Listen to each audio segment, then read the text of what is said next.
దేశవ్యాప్తంగా ఉల్లి ధరలు అమాంతం పెరిగిపోవడంతో సామాన్యుడికి చుక్కలు కనిపిస్తున్నాయి. ఈ భారాన్ని తగ్గించేందుకు ధరలను అదుపులోకి తెచ్చేందుకు కేంద్ర ప్రభుత్వం రంగంలోకి దిగింది. ఇందులో భాగంగా బఫర్ నిల్వలను అధిక ధరలున్న ప్రధాన నగరాలకు వేగంగా తరలించేందుకు కందా ఎక్స్ప్రెస్ పేరుతో ప్రత్యేక రైళ్లను నడపాలని నిర్ణయించింది. ఈ రైళ్లు ఆగస్టు 24 సోమవారం నుంచి తమ సేవలను అధికారికంగా ప్రారంభించనున్నాయి.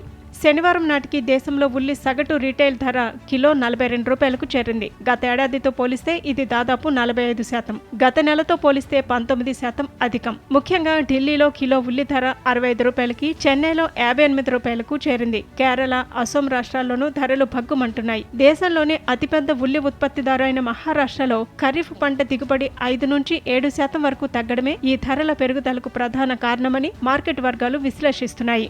రుతుపవనాలు ఆలస్యం కావడం, పంట సాగు విస్తీర్ణం తగ్గటం, పాత నిల్వలు అడుగంటడం వంటివి తీవ్ర ప్రభావం చూపాయి.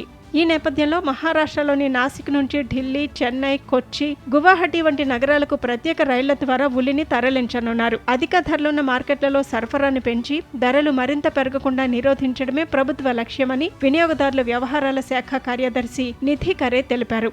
ఈ ఆర్థిక సంవత్సరంలో నాఫెడ్, ఎన్సీసీఎఫ్ సంస్థలు సుమారు 1.2 లక్షల టన్నుల ఉల్లిని సేకరించాయి. గతంలో 2024 అక్టోబర్లోనూ ఉల్లి ధరల నియంత్రణకు ఇలాంటి ప్రత్యేక రైళ్లను విజయవంతంగా వినియోగించారు. తాజా చర్యలతో సామాన్యులకు త్వరలోనే ఉల్లి ధరల నుంచి ఉపశమనం లభించే అవకాశం ఉంది.